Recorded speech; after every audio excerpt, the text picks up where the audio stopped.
প্রিয় দর্শক, আসসালামু আলাইকুম ওয়া রাহমাতুল্লাহ। আজ আমি আপনাদের সামনে এমন কিছু আমলের কথা বলবো, যা আমাদের প্রিয় নবী হযরত মুহাম্মদ সাল্লাল্লাহু আলাইহি ওয়াসাল্লাম আশুরার দিনে এই আমলগুলো করার কথা বলে গেছেন। এর ১ নাম্বার হচ্ছে রোজা রাখা।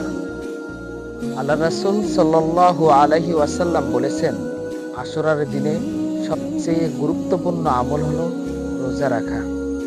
হাদিসে রাসূল সাল্লাল্লাহু আলাইহি ওয়াসাল্লাম বলেছেন, আমি আশা করি আশুরার রোজা বিগত ১ বছরের গুনাহের কাফফারা হয়ে যাবে। নাম্বার ২, পরিবার পরিজনের ওপর খরচ বৃদ্ধি করা। আশুরার দিনে পরিবারের ওপর খরচ বাড়ানো একটি বরকতময় আমল। হাদিসে রাসূলুল্লাহ সাল্লাল্লাহু আলাইহি ওয়াসাল্লাম বলেছেন, যে ব্যক্তি আশুরার দিনে তার পরিবার পরিজনের ওপর খরচ বৃদ্ধি করে, আল্লাহ তাআলা তার ওপর পুরো বছরের খরচের পরিশোধতা দেন। নাম্বার ৩, বেশি বেশি দোয়া ইস্তেগফার, কোরআন তেলাওয়াত ও নফল সালাত।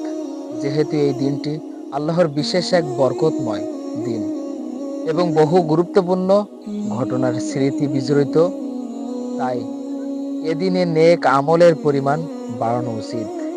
নাম্বার ৪, অন্যায় থেকে বিরত থাকা। আশুরা হোক বা অন্য দিন, গুনাহ থেকে দূরে থাকা মুমিনের দায়িত্ব। তবে আশুরার মর্যাদাপূর্ণ দিনে গুনাহ আরো মারাত্মক হতে পারে। নাম্বার ৫, আত্মশুদ্ধি, আত্মবিশ্লেষণ।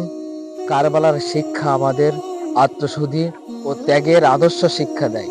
এই দিনে ইমাম হুসাইন রাদিয়াল্লাহু তাআলা আনহু এর শাহাদাতের ঘটনা স্মরণ করে নিজের ঈমানকে দৃঢ় করা উচিত।